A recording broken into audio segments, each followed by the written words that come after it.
NCERT question series, question number 1.15, page number 47. Consider a uniform electric field E equal to 3 into 10 to the power 3 I unit vector Newton per Coulomb. Part A.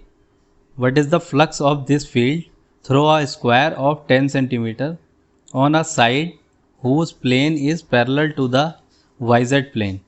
Part B.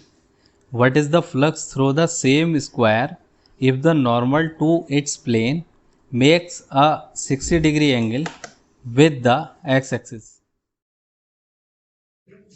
15 number question में दिया गया है हमें कि electric uniform electric field है जिसकी value है 3 into 10 to the power 3 I unit vector.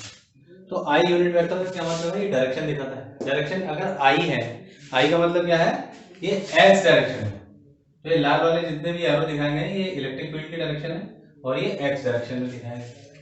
अब दूसरा जो प्लेन है, एक स्क्वायर प्लेन है, तो स्क्वायर एरिया ये वाला है 10 सेंटीमीटर बाय 10 सेंटीमीटर का, और ये किस प्लेन में है? वाई जेड में। तो जब ये वाई जेड में होगा तो इसका एरिया वेक्टर क्या होगा? एरिया वेक्टर हमेशा परपेंडिकुलर होता है। तो जैसे ये हमारा एक्स डायरेक्शन है तो एरिया मेरा ऐसा रहेगा, तो एरिया वेक्टर क्या रहेगा? ऐसे रहेगा। तो ये एरिया वेक्टर क्या है? एक्स डायरेक्शन में रहेगा। तो अगर एरिया वेक्टर एक्स डायरेक्शन में है और इलेक्ट्रिक फील्ड भी एक्स डायरेक्शन में, तो एंगल बिटवीन इलेक्ट्रिक फील्ड और एरिया वेक्टर जीरो हो जाएगा। तो यहाँ पे हमें इलेक्ट्रिक फ्लक्स निकालने को बोला गया। तो इलेक्ट्रिक फ्लक्स पहले केस में क्या है? जब ये आपका थीटा जीरो है तो फाई कितना हो गया? फ्लक्स, हमने फ्लक्स के लिए एक फार्मूला बनाया हुआ है जो हमारे यहाँ पे ऑफलाइन बच्चे पढ़ने आते हैं, हम उन्हें सिखाते भी हैं। फाई जो एक फार्मूला है फाइया, तो फाई इक्वल टू ई ए फाइया। तो फाई क्या है हमारा? स्केलर क्वांटिटी और इलेक्ट्रिक फील्ड वेक्टर क्वांटिटी और एरिया जो है वो भी हमारा वेक्टर है। तो क्या है? ये डॉट प्रोडक्ट है तब ये स्केलर है। तो हम इसको लिखते कैसे हैं? ई ए कॉस थीटा, यहाँ थीटा क्या है? ई और ए के बीच का एंगल है। तो ई और ए के बीच का एंगल यहाँ पर कितना है? जीरो।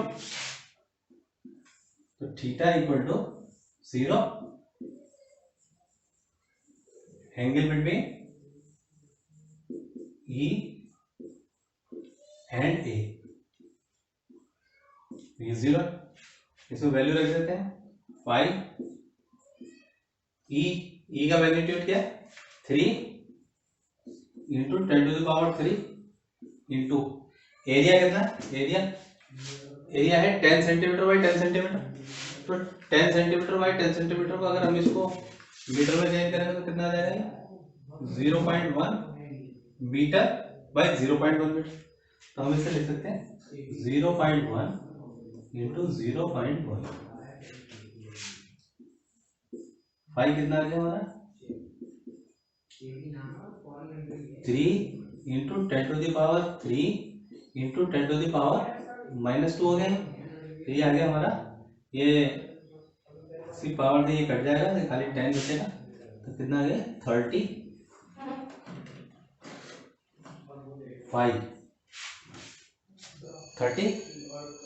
और 30 का इसका यूनिट कितना हो जाएगा? ई का क्या होता है? न्यूटन पर कूलम इंटू मीटर स्क्वायर।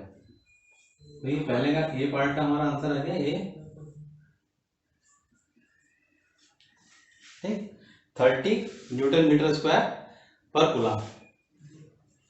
अब उसने नेक्स्ट में क्या बोला है कि ये जो प्लेन है हमारा, जो ऐसे वाई जेड प्लेन में था, इसको हमने 60 डिग्री कर दिया। तो पहले क्या था? ये प्लेन और इलेक्ट्रिक फील्ड क्या थे? 90 डिग्री में थे। तो इस थीटा क्या था? जीरो था। अब इस प्लेन को हमने 60 डिग्री कर दिया। तो जैसे ही हमने जो ये परपेंडिकुलर है इसका एरिया वेक्टर, उसको हमने 60 डिग्री में कर दिया।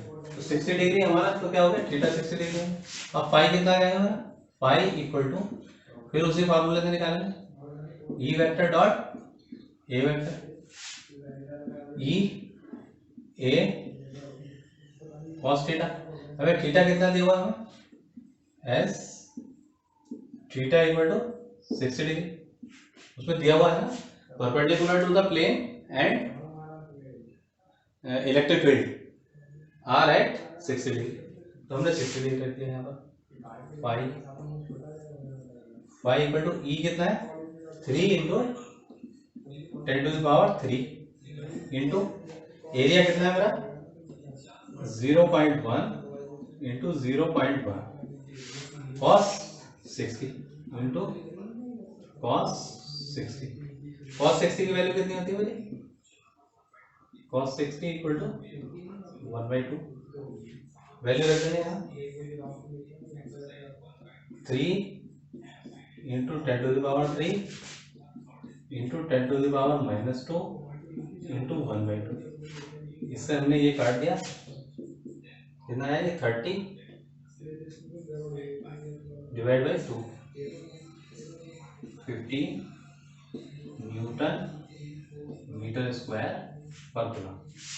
तो हमारा पार्ट बी का आंसर क्या हो गया phi equal to 15 newton metre square per coulomb. ये हमारा आंसर हो गया पार्ट बी।